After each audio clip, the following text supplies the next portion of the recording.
What's good, YouTube? It's your boy, Blue Blood Sports TV, back at y'all with another one. So, we got great news, but unfortunate news. It's great, but it's unfortunate at this very same time.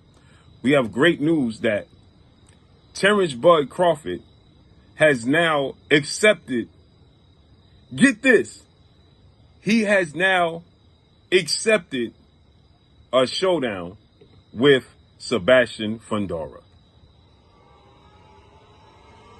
That is great news, people. That's great news. So now he has accepted a showdown with the Towering Inferno in a unification bout, as I told you guys, for undisputed. So now, people, Terence Bud Crawford is going to chase being undisputed in a third separate weight class. Now, keep this in mind that Terence Crawford set his sights on a showdown with Saul Canelo Alvarez at 168. But now Terence Crawford, we know yesterday was the deadline for Terence Crawford to make a decision as to what he was going to do for the WBO mandatory position that he petitioned for. And now Terence Bud Crawford has accepted and asked for an 8-day extension because he was trying to hold on to the possibility of getting a showdown with Canelo Alvarez. And now Terence Crawford has come to the realization that that's not going to happen. And now Terence Crawford is like, listen, I'm just going to go ahead and negotiate a showdown for 3 belts against Sebastian Fundora. This is huge news. And this could happen before the year is up.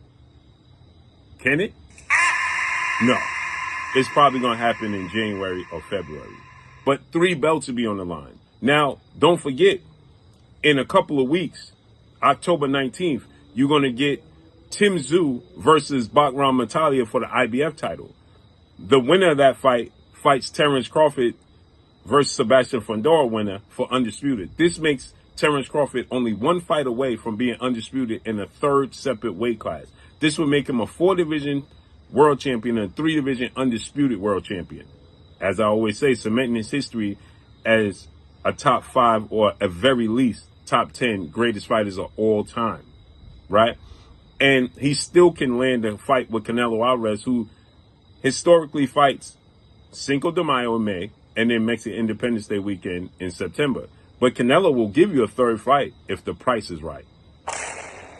So that means that we can get still Terence Crawford versus Canelo at the end of 2025. So if Terence Crawford fought Sebastian Fundora in January, February, right? And then he fights Bakram Matalia of Tim Tszyu winner in, let's say, May, okay, which he can do if he scheduled it right. Let's say he do it in May or June, right? Because Canelo going to fight around that time, right? If he do it in about May or June, then he'll, let's say May, right? You want to push it for May. If he does it in May, then that opens the door for him to fight Canelo Alvarez in September. He could get 3 fights in. This will make him a 5-division champion. History is on the side of Terence Crawford.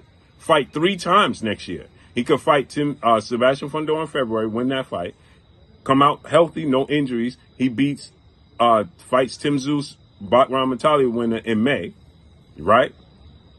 And then he beats that winner. That makes him undisputed. He's leaving the division anyway. Now he goes up to 68 and fights Canelo in September. Historic.